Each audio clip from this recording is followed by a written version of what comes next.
قدرمنو دوستانو په دغه کونج کې تاسو دغه خالی باکس چې ګورئ په دې کې تاسو لپاره یو راز یا سیکریټ دی. په انګلیسي ژبه کې صفتونه یا adjectives څه شی دي؟ څه وخت کولای شو چې adjectives استفاده کړو؟ adjective د څه لپاره استفاده کیږي؟ Hello everybody, I hope you all are doing well. سلامونه قدرمنو دوستانو په دې چې جوړ روغ به وي. زموږ نوی درس ته ښه راغلاست. Welcome to our new lesson. Today we're going to talk about adjective in English. That what is adjective, where we can use adjectives, and how we can use it in our spoken and written English. So let's go ahead step by step and explain adjectives in English language.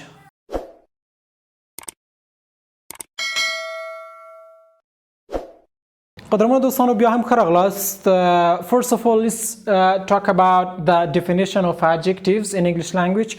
That what is adjectives? We use adjectives to describe nouns or pronouns. دوستانو موږ صفتونه یا adjectives د دې لپاره استفاده کوو ترڅو nouns یا نومونه او همدارنګه ضمیرونه موږ ته وښیي، هغه describe کړي. همدارنګه we can describe it is size, color, shape, quality, quantity and etc. موږ د دغه صفتونو په واسطه باندې د نومونو یا د ضمیرونو څه شی ډسکرایب کولی شو یا یې ښودلی شو، د هغې سایز ښودلی شو، اندازه یې، د هغې رنګ، د هغې شیپ یا جوړښت یې، د هغې کوالټي یا کیفیت، کمیت یې او همداسې نور. نو قدرمنو دوستانو adjectives یا صفتونه په انګلیسي ژبه کې هغه کلمې دي چې د هغې په کارولو سره موږ کولی شو نومونه او همدارنګه ضمیرونه موډیفای کړو یا یې ډسکرایب کړو یا یې توضیح کړو یا یې په اړه نور هم پوه شو. همدارنګه موږ د adjectives یا صفتونو په واسطه باندې کولی شو د دغې نومونو او ضمیرونو په څه شي باندې پوه شو، د هغې په سایز اندازه باندې، د هغې په رنګ باندې، د هغې په جنډر یا جنس باندې، د هغې په کوالټۍ، کوانټیټۍ او داسې نورو باندې، یعنې په هکله زیات معلومات پیدا کړو. اوس راځو دوستانو د adjectives په کارولو سره موږ څنګه کولی شو چې مثبتې جملې جوړ کړو په انګلیسي ژبه کې. دلته ګورئ په لومړي مثال کې لیکل شوي it is a marker. It is a marker. دا صحیح خبر ده چې زه وایم دا مارکر دی، اما په دې ځای کې صفت ونه کارېده. اوس راځئ تاسو څنګه کولی شو چې په دغه جمله کې موږ صفت ور اډ کړو، اضافي کړو. It is a blue marker. دا شین مارکر دی. د دغه مارکر په هکله adjective نور اضافي معلومات موږ ته راکړل چې دا څنګه مارکر دی، دا شین مارکر دی. دلته بلو څه شی دی؟ بلو دلته صفت یا adjective دی. همدارنګه راځو دویم مثال ته دوستانو. They are students. They are students. دا یو ساده جمله ده. زه وایم دوی زده کوونکي دي. بل دلته که چېرته وغواړو چې نور معلومات دغه زده کوونکو په هکله باندې ترلاسه کوو نو adjective استفاده کوو. څنګه وایو؟ They are intelligent students. دوی ډېر لایق زده کوونکي دي. دلته intelligent بیا هم څه شی دی؟ صفت دی. راځو بل مثال ته. It is a car. دا یو موټر دی. دا درسته ده چې دا یو موټر دی. که غواړو چې دې په هکله نور پوه شو نو د صفت یا adjectives په کارولو سره کولی شو چې په هکله یې نور معلومات ترلاسه کړو. It is a big car. دا لوی موټر دی. big دلته څه شی دی؟ دلته صفت دی چې د دغې موټر څه شی ښودلی دي؟ سایز یې ښودلی دی، اندازه یې. راځو بل مثال ته. همدارنګه موږ کولی شو چې په همدې مثال کې د ریټ په کارولو سره د دغې موټر کالر یا رنګ وښیو. It is a red car. دغه موټر څنګه دی؟ سور دی. دوستانو اوس څنګه کولی شو چې موږ adjectives یا صفتونه په منفي او سوالیه جملو کې وکاروو؟ که چېرته غواړو چې صفتونه په منفي جملو کې وکاروو نو څه کار کوو؟ فقط د to be verb څخه وروسته یو د not کلمه ور اضافه کوو نو جمله په خپله. د مثال په ډول دلته وایم چې it is a big car. مثبته جمله منفي ته څنګه اړوو؟ It is not a big car. دا یو لوی موټر نه دی. همدارنګه اوس راځو. It isn't a blue marker. دا شین مارکر نه دی. دا سور مارکر دی. It is a red marker. راځو دلته بیا هم دلته دوستانو تاسو ولیدل چې بلو بیا هم شی و adjective یا صفت ته. It isn't a big car. دا لوی موټر نه دی. دا وړوکی موټر دی. It is a small car.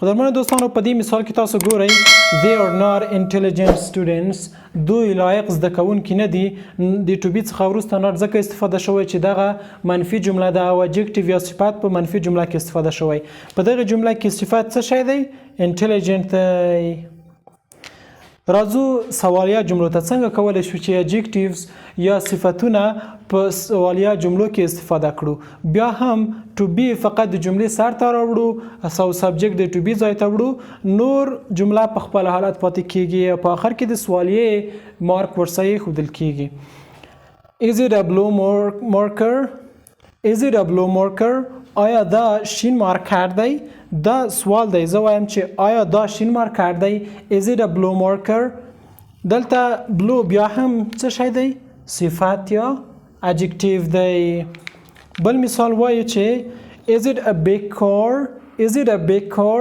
آیا دا لوی موټر دی بل مثال کې وایي دوستانو are the intelligent students آیا دوی لایق زده کوونکي دي are the intelligent students نو دغه وایي د adjective استفاده په مثبت او منفي او سوالیه جملو کې دا زموږ د نن ورځې اها دوستانو یو شفاعت دي سیکرټ پاتې دی سیکرټ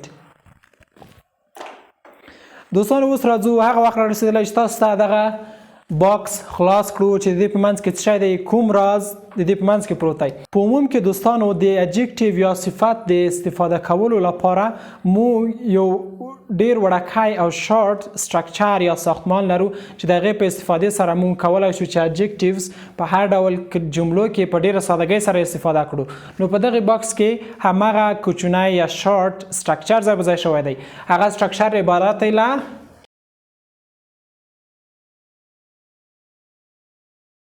دوستانو هغه سټرکچر عبارت له article جمع adjective جمع noun یا pronoun څخه دی د دغه سټرکچر په استفادې سره تاسو کولی شئ چې adjective د انګلیسي په هر ډول جملو کې او همدارنګه که هغه د ویلو وي که په لیکلو وي تاسو کولی شئ چې په هغې کې وکاروئ راځو دغه سټرکچر په دغه جملو کې بیا هم په تطبیقي ډول باندې ګورو ګورئ it is a blue marker دلته ګورئ دوستانو ات شی ده اچ دی article دی blue adjective دی او marker څه دی noun دی نو دلته ګورئ او an article جمع adjective جمع noun دوستانو په بل مثال کې تاسو ګورئ it is a big car دلته بیا هم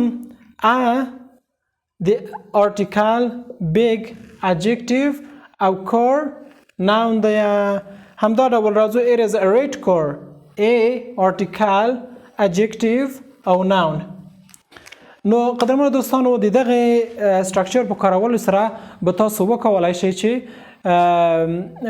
adjective یا صفات په انګلیسي ژبه کې په ډیر اسانه سره په هر کلمه په هر ډول جملو کې وکاروئ نو قدرمنو دوستانو دا زموږ د نن ورځې درس په دې هیله چې له ویډیو څخه مو ډیر څه زده کړي وي او د adjective یا په انګلیسي ژبه کې د صفتونو د استفادې په هکله مو معلومات زیات شوي وي نو که چیرته تاسو ته دغه ویډیو مؤثره تمامه شوې وي مهرباني وکړئ دغه ویډیو در سره لایک او له خپلو نورو ملګرو سره چې هغه هم غواړي انګلیسي زده کړي د هغوی سره شیر کړئ ترڅنګ د کومنټ په برخه کې خپل نظریات له موږ سره شریک کړئ تر څو موږ وکولی شو د هغې نظریاتو په استفادې سره خپل خدمات نور هم با کیفیته کړو او له دې څخه وړاندې او ضروري خبر هغه دا چې زموږ چینل در سره سبسکرایب کړئ تر څو هره نوې ویډیو چې موږ یې دلته راپورته کوو هغه تر تاسو پورې لومړی ورسیږي او له موږ سره وکولی شئ چې په کم وخت کمو امکاناتو او لوړ کیفیت سره انګلیسي زده کړئ مننه